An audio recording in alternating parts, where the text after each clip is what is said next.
എന്നെ അഴിച്ചു വിടോ എടോ. സാറേ ആളെ കെട്ടിയിട്ടുണ്ട്, ഞാൻ അവിടെ കെട്ടിയിട്ടുണ്ട്. വന്ന് എത്രയും പെട്ടെന്ന് അറസ്റ്റ് ചെയ്തു സാറേ. ശരി സാറേ, ശരി. നിന്റെ കാര്യത്തിൽ ഇന്ന് തീരുമാനമായിടാ. പോവില്ലേ? മെമ്പറേ കണ്ടില്ലേ? ഇതാണല്ലോ അവനെ. സാറേ പോലീസിനെ അറിയിച്ചില്ലേ? സ്റ്റേഷനിൽ വിളിച്ച് പറഞ്ഞിട്ടുണ്ട്. അവരെ ഉടനെ വരാന്നാ പറഞ്ഞേക്കണേ. ഇവന്റെ കാര്യത്തിന് തീരുമാനമാവും. പോലീസ് വന്നു. ഇതിനെ സാറ് മാത്രമേ വന്നുള്ളൂ, ബാക്കി പോലീസുകാരും വന്നില്ലേ? സ്റ്റേഷനിൽ തിരക്കാം. ഇവനാണോ കള്ളൻ? ആരവനെ പിടിച്ചു കിട്ടിയത്? ഞാനാണ് സാർ അവനെ പിടിച്ചു കിട്ടിയത്. അതിസാഹസികമായിട്ടേ ഞാൻ ഒറ്റയ്ക്കാണ് സാറിനെ പിടിച്ചത്. ഒരുപാട് ഇടിയും ചതയൊന്നും കൊടുത്തിട്ടില്ലല്ലോ അല്ലേ? അത് കേസ് അറിയാം കേട്ടോ. നിനക്ക് ഇതിന്റെയൊക്കെ വല്ല കാര്യമുണ്ടോ? വല്ലവന്റെ ഇടിയും ചതയും കൊള്ളാൻ എന്താ വേണം? മെമ്പറേ എനിക്ക് മേലൊക്കെ നല്ല വേദനയുണ്ട്. നല്ല ഇടിയാ പറ്റി ഞാൻ കൊടുത്തത്. ഞാനൊരു ജിമ്മല്ലേ. നടക്കടാ, ബാക്കി ഞാൻ അവിടെ കണ്ടത്. പോയി അകത്ത് കിടന്ന് നരയിക്കടാ കുറച്ച് ദിവസം. എന്റെ അടുത്തായിരുന്നു. നരയിക്കോ? ഞാനോ? സാറിന് വിട്ടെ, ഞാൻ വരും സാറിന്റെ കൂടെ. ഇവനോട് 2 വർത്താനം പറയട്ടെ. എനിക്ക് എന്തോ പണി? അന്തസ്സുള്ള പണിയാണ് എനിക്ക്.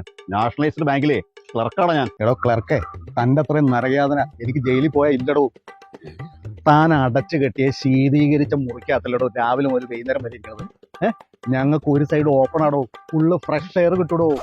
കഴിഞ്ഞില്ലടോ, കേക്കടോ ബാക്കിയും കൂടെ. എടോ തനിക്ക് രാവിലെ ഉച്ചയ്ക്കോ വൈകുന്നേരം എപ്പോഴെങ്കിലും ഭക്ഷണം കഴിക്കാൻ പറ്റിയാ പറ്റി. അതും താൻ കയ്യിൽ നിന്ന് കാശ് മുടക്കി കഴിക്കും. ഞങ്ങൾക്ക് 3 നേരം ഫുൾ ടൈം ഭക്ഷണമാടോ, അത് നല്ല മട്ടൻ കൂട്ടിയിട്ട്. ആ ജയിലിൽ പോയാണ് ഞാൻ നരയിക്കാൻ പോണേ. കഴിഞ്ഞില്ലടോ, ജയിലിലെ പണിയെടുത്താലേ നല്ല നടപ്പിനെ നമുക്ക് ശിക്ഷയിൽ ഇളവ് കിട്ടും. നീയൊക്കെ പണിയെടുത്താലോ നിന്റെ തലയിൽ പിന്നെയും പണി വന്നോണ്ടിരിക്കും. അങ്ങനെയുള്ള താനാണ് എന്നെ പ്രാവണത. താൻ വലിയ മറ്റൊരുത്ത ഉദ്യോഗസ്ഥനല്ലേ? ഇവിടെ തനിക്ക് തന്റെ ആഫീസിൽ കയറി തന്റെ ID കാർഡ് എടുത്ത് വെച്ച് താൻ തന്നെ പ്രസ് ചെയ്ത് തനിക്ക് കയറണ്ടോ? ഞങ്ങള് VIP കളാടോ. ഞങ്ങളെ പുറത്തേക്ക് വിടാനും തുറന്നു തരാനും അടയ്ക്കാനും കൊണ്ടു നടക്കാനും ഒക്കെ ആൾക്കാരുണ്ടോ. ആൾക്കാര് ആ VIP ആയ ഞാനാണ് നരയിക്കുന്ന പറഞ്ഞ താൻ. ആ VIP സെല്ലിൽ കിടക്കണ എനിക്ക് എന്റെ റൂമില് മൂത്രം വയ്ക്കാനും കക്കൂസിപ്പാനുള്ള സൗകര്യമുണ്ട്. തനിക്കുണ്ടോ? പലരും പോയ കക്കൂസിൽ വേണ്ടോ തനിക്ക് പോകാൻ? മാത്രമല്ല ആ ഇരിക്കുന്നിടത്ത് മുഴുവൻ മൂത്രം വെച്ച് കേടാക്കി വെച്ചോ. അപ്പൊ ഞാനാണോ താനാണോ നരയിക്കണേ? അവനെ എനിക്കിട്ടുണ്ടാക്കാൻ പറ്റും. എടോ, ഞങ്ങൾക്ക് ജയിലിൽ TV കാണാം, ക്യാരംസ് കളിക്കാം, ചീട്ട് കളിക്കാം, ചെസ് കളിക്കാം. താൻ തന്റെ ആഫീസിൽ നിന്ന് ആ സമയത്ത് കളിച്ചാൽ തന്റെ അവസ്ഥ എന്താണോ? നേരെ നോക്കണോ, തന്റെ പണി പോയി താൻ മേപ്പോട്ട് നോക്കി ഇരിക്കേണ്ടത്. എന്നിട്ട് ഞാൻ ജയിലിൽ പോയി നരയിക്കുന്നു. എടോ, ഞങ്ങൾക്ക് മാസത്തില് 2 ദിവസം അല്ലെങ്കിൽ 3 ദിവസമെങ്കിലും ഞങ്ങളുടെ കുടുംബക്കാർ ഞങ്ങളെ കാണാൻ വരും. താൻ തന്റെ കുടുംബക്കാരോട് മിണ്ടിയിട്ട് എത്ര നാളായിടോ? താൻ അവരെ കണ്ടിട്ട് എത്ര നാളായിടോ? തനിക്ക് ജോലി കഴിഞ്ഞിട്ട് എപ്പോഴാണോ തനിക്ക് സമയം കിട്ടണം? അപ്പൊ എന്റെ ജീവിതമാണോ നരകം, അത് തന്റെ ജീവിതമാണോ നരകം? അതൊക്കെ പോട്ടെ, താൻ കഷ്ടപ്പെട്ട് പണിയെടുത്തുണ്ടാക്കുന്ന ഓരോ രൂപയ്ക്കും താൻ ടാക്സ് അടക്കേണ്ടി വരും. ആ ടാക്സിന് ഞങ്ങൾ ഫ്രീ ആയിട്ട് ഫുഡടിക്കും. ഞങ്ങൾക്ക് ചില ഊച്ചാളി വാർഡന്മാര് ഞങ്ങളുടെ നേരം വെച്ചിട്ട് കയറും. അവന്മാരെ സഹിച്ചാൽ മതി. എന്റെ മുകളിൽ ഒരുത്തനുണ്ടല്ലോ മാനേജർ, വർക്ക് പ്രഷർ, ടാർജറ്റ് തേക്കണം, ബിസിനസ് കുറവ്, ലോൺ തിരിച്ചു പിടിക്കണം. എന്തൊക്കെ പുകിലാണോ തനിക്ക്? താനാണോ ഞാനാണോ നരയിക്കാൻ പോട്ടെ? ഇടോ, ഗോതമ്പുണ്ട നിന്ന് ദാരിദ്ര്യത്തിൽ കഴിഞ്ഞുകൊണ്ടിരുന്ന ആ ജയിൽ ജീവിതമൊക്കെ അങ്ങ് പോയി. അപ്പൊ മാസാമാസം വരുമാനം കൂടുതല. തരോട് കിട്ടി കഴിയുമ്പോഴേ നീയൊക്കെ പോണേക്കാളും നന്നായിട്ട് ഞങ്ങൾ വിനോദയാത്രയ്ക്ക് വരും ആ കാശുണ്ട്. അങ്ങനെ മൊത്തത്തിൽ നോക്കുമ്പോൾ ലാഭം ഞങ്ങൾക്ക് അടാപ്പില്ലേ. ഭക്ഷണം ഫ്രീ, താമസം ഫ്രീ, ചികിത്സ ഫ്രീ, വിദ്യാഭ്യാസം വേണമെങ്കിൽ ഫ്രീ. ഇതെല്ലാം കഴിഞ്ഞ് തിരിച്ചിറങ്ങി വരുമ്പോ ഒരു കട്ടിങ്ങും ഇല്ലാതെ ഫുള്ള് എനിക്ക് നരകം. പെടാപ്പാട് പറഞ്ഞ നിനക്ക് മെമ്പറിനൊക്കെ എടാ പുല്ലേ, ഞാൻ അറിഞ്ഞോണ്ടാ നിനക്ക് പിടിയൊന്നും, അല്ലാണ്ട് എന്റെ മസിലിന്റെ വില കൊണ്ടൊന്നല്ല. ജയിലിൽ പോയി എനിക്കങ്ങ് സുഖിക്കണം. അവനെന്നെ നരകത്തിലേക്ക് പറഞ്ഞേക്കാൻ കത്തേരി. പോലീസുകാരാ വലിയ താമസമില്ലാതെ ഒഴിച്ചിലും ഒക്കെ തുടങ്ങുമായിരിക്കുമല്ലേ? മതിയടാ, കുറെ നേരമല്ലോ തുടങ്ങിയിട്ട്. അവിടെ ചെന്നിട്ട് നിനക്ക് ഞാൻ ഒഴിച്ചിൽ ചെയ്ത് തരാം. ഒഴിച്ചിലും പിഴിച്ചിലും കൂടെ തരാടാ. അല്ല മെമ്പർ എന്തായി ആലോചിച്ചിരിക്കുന്നത്? എന്റെ ശമ്പളം വെച്ച് നോക്കുമ്പോ ഞാൻ അവിടെ പോയി കിടക്കുന്ന എനിക്ക് ലാഭം.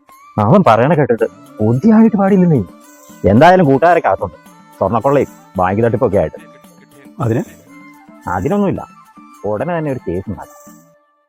ഇന്നെ അങ്ങ് തട്ടിയാലോ? ശാരദ, എന്റെ കയ്യിലേ അവൾക്ക് നല്ലൊരു കല്യാണാലോചനയുണ്ട്. ചെറുക്കൻ എന്നാ പണി? ചെറുക്കൻ എന്നാ പണിന്നോ? ഗവൺമെന്റ് ജോലിക്കാരനെ, നല്ല പയ്യൻ. മാസം എന്നാ വരുമാനം ഉണ്ട് ശാന്തേവന്?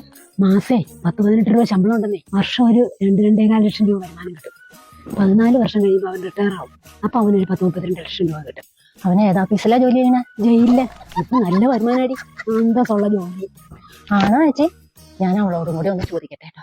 ഒരു പെണ്ണേ, നീ ഇനി വൈറലാവാൻ വേണ്ടിയിട്ട് ബസ്സിൽ കയറി അടുത്തിരിക്കണവന്റെ വീഡിയോ എടുക്കേണ്ട ആവശ്യമില്ല കേട്ടോ. ആ വീഡിയോ എന്ന് വൈറലായി അപ്പൊ കാശ് കിട്ടാനാ? ഇനി അടുത്തിരിക്കണവനെ തട്ടണ വീഡിയോ എടുക്കും. ജയിലിൽ പോയി ലക്ഷങ്ങൾ സമ്പാദിക്കാം. എനിക്കൊരു 10-14 കൊല്ലത്തേക്ക് സൂര്യവും കിട്ടും. എന്റെ സാറേ, എന്റെ പിടിപിടി ഞാൻ വരും. നടക്കടാ, നടക്ക്. സാറേ ഞങ്ങളെയും കൊണ്ടുപോകണം, ഞങ്ങൾക്ക് ജയിലിൽ പോകണം. നിങ്ങളെന്ത് പറ്റും ചെയ്തിട്ടാ അങ്ങോട്ട് വരട്ടോ? പണിയെടുത്ത് മടുത്തു സാർ. ചെലവെല്ലാം കഴിഞ്ഞ് ബാക്കി വരുന്നൊരു 300 കിട്ടും. അവിടെ എന്നാവാനാ? കൊള്ളാലോടാ. എനിക്ക് നിന്നോടൊരു കാര്യം പറയാം. എന്നാ സാറേ, ഞാൻ സ്കിൽഡ് വർക്കറാ.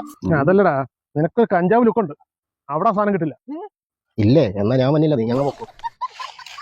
സാറേ എന്നാ ഞാനും വരട്ടെ, എന്നെ കൂടെ കൊണ്ടു സാറേ. ഇടയ്ക്കല്ലടാ, ഞാൻ SI ഒന്ന് വിളിക്കട്ടെ. സാറേ ഞാനേ മറ്റേ പഴയ പ്രതിയെ പിടിക്കാൻ വന്നതാ. ഇപ്പത്തേ വേറൊരുത്തനും വരുന്നുണ്ട് കൂടെ. എന്റെ പൊന്നു സുരേഷേ, ഒരു രക്ഷയില്ല ഇവിടെ. ജയിലിൽ കിടക്കാൻ വേണ്ടി കുറ്റം ഏറ്റു പറയാൻ വന്നവരുടെ ക്യൂ അവിടെ. ഞാനൊന്ന് കാറ്റ് കൊള്ളാൻ വേണ്ടി പുറത്തേക്ക് ഇറങ്ങിയതാ. ഒരുത്തനെയും കൂടി വിളിച്ചുകൊണ്ട് വരരുത്. കേരളത്തിലെ മുഴുവൻ സ്റ്റേഷന്റെ അവസ്ഥ ഇതാ. ശരി സാറേ, ഓക്കെ. നടക്കത്തില്ല, അവിടെ തിരക്ക് കൂടുതല. നിനക്ക് പിടിപാടുണ്ടെങ്കിലേ നീ വെളിയിൽ ആരെങ്കിലും കൊണ്ട് വിളിച്ചു പറയും. അപ്പം ഞാൻ വന്ന് കൊണ്ടുപോകാം കേട്ടാ. നടക്ക്. പഴയ പോലെ ഒന്നും അല്ല, ഹൈ റെക്കമെൻഡേഷൻ വേണം, ജയിലിൽ കയറണം.